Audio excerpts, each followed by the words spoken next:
Halo teman-teman, perkenalkan, aku Stefani Shanas Elsanda dari Universitas Sriwijaya jurusan Ilmu Hubungan Internasional.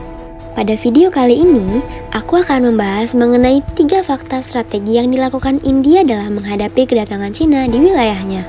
Namun, sebelum masuk ke pembahasan, ada baiknya kita mengetahui dulu apa sih latar belakang dari kedatangan dan yang menjadi permasalahan di antara Cina dan India ini.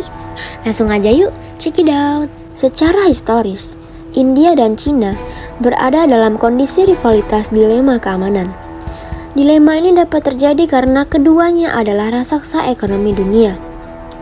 Cina saat ini adalah kekuatan ekonomi terbesar kedua di dunia yang berambisi mengalahkan Amerika Serikat dan memperkuat pengaruhnya di Asia. Salah satu cara untuk mengalahkan Amerika Serikat adalah dengan memperlambat pertumbuhan India dan mendukung Pakistan dalam bidang nuklir. The Times of India melaporkan bahwa tentara Cina telah memasuki wilayah Ladakh India dengan menyeberangi garis kontrol aktual sejauh 25 hingga 30 km dengan membawa bendera provokasi yang menyatakan bahwa daerah tersebut adalah milik Cina. Cina telah membangun kepentingan ekonomi dan politiknya atas Samudra Hindia selama dekade terakhir. Salah satu hal yang menimbulkan kekhawatiran India adalah besarnya peran Cina dalam program nuklir Pakistan ini. Cina seolah-olah bertindak sebagai asisten nuklir dan pengawas. Dalam hal ini, India melakukan kemampuan pemerintah sipil Pakistan dalam mengelola nuklir, sehingga akan jauh lebih berbahaya jika nuklir jatuh ke tangan pemerintah yang lain atau organisasi teroris di Pakistan, apalagi negara lain, yaitu Cina. India sebagai negara besar di Asia Selatan yang berhadapan langsung dengan Samudra Hindia memprediksi bahwa Cina sedang membangun hegemoninya di Maladewa, Bangladesh, Sri Lanka, dan Pakistan. Cina menjadi ancaman langsung bagi kepentingan India di Asia Selatan dan Samudra Hindia pada khususnya. Oleh karena hal tersebut, kehadiran Cina ini membuat dilema keamanan bagi India itu sendiri. Lalu, bagaimana sih strategi India dalam menghadapi Cina yang mencoba menguasai wilayahnya? Hal tersebut sudah saya rangkum ke dalam 3 fakta strategi India. Simak berikut ini yuk. Pertama, India memperkuat kapabilitas militernya. Hal tersebut dilakukan agar India dapat siap untuk menyeimbangkan proyeksi kekuatan Cina di Samudra Hindia dan agar dapat melawan jika sewaktu-waktu konflik dapat terjadi di sepanjang perbatasan.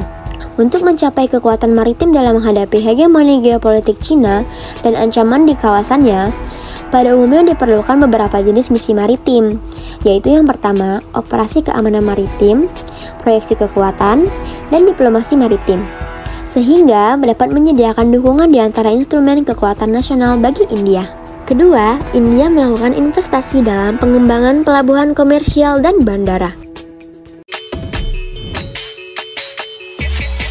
New Delhi semakin khawatir tentang investasi Cina di pelabuhan-pelabuhan penting seperti Hambantota di Sri Lanka dan Gwadar di Pakistan. Did I mention we're the only -17 meters deep water multi-purpose port in Sri Lanka, providing a variety of services, including but not limited to ro-ro, container, break bulk, project cargo, cruise, oil, gas and bunkering, and a gamut of services under our marine services arm such as ship repairs, ship layups, OPL services, and crew changes. Untuk mengamankan akses di masa depan dan memperkuat perannya sebagai pemimpin regional, India berinvestasi dalam pengembangan pelabuhan komersial dan bandara di sekitar wilayah tersebut. Beberapa dari proyek ini dapat memberikan jenis akses dan dukungan logistik yang baru-baru ini dinegosiasikan oleh Angkatan Laut India di Pelabuhan Dam, Oman. Lalu yang ketiga adalah sepakat kerjasama bersama Amerika Serikat.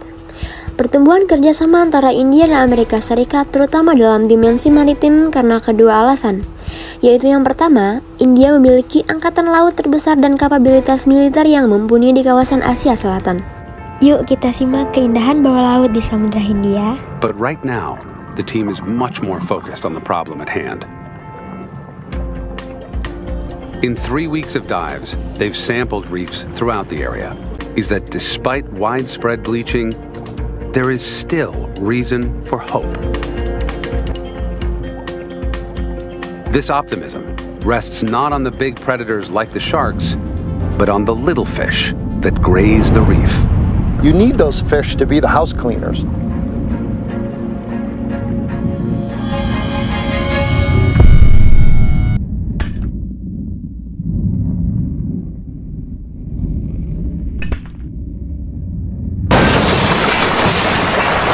kedua, hal ini dapat terjadi karena kebangkitan hegemoni Cina. India dapat menjadi partner yang dapat diandalkan dengan kebijakan baru US Pivot, rebalancing Asia. Cemented a group of strong democracies that will work together going forward to secure a free and open Indo-Pacific. And this is great news for the US, who's looked to increase ties with India for decades. US policymakers have seen India as a geopolitical counterbalance, an economic alternative, and a democratic contrast to China. Even if it's not an ally, and the fact that it does have a rivalry with China, that China would have to dedicate a certain amount of its own resources in defending against India or in tackling India. And so that in and of itself could help with the balance of power in the Indo-Pacific. And therefore, they have also talked about not just approving of India's rise, but it is in US national security interest to support India's rise. Nah, seperti yang telah dikatakan tadi, berarti peran India tidak hanya sebagai emerging power, namun juga potensial untuk dapat mengimbangi hegemoni dari Cina. Nah, teman-teman, itu tadi adalah 3 strategi dari India dalam menghadapi Cina. Kesimpulannya, India sangat cepat tanggap dan peka dalam menangani permasalahan menyangkut keamanan negaranya. Kalau kamu sendiri, kalau merasa terancam, apa yang akan kamu lakukan? Tulis komentarmu di bawah ini ya.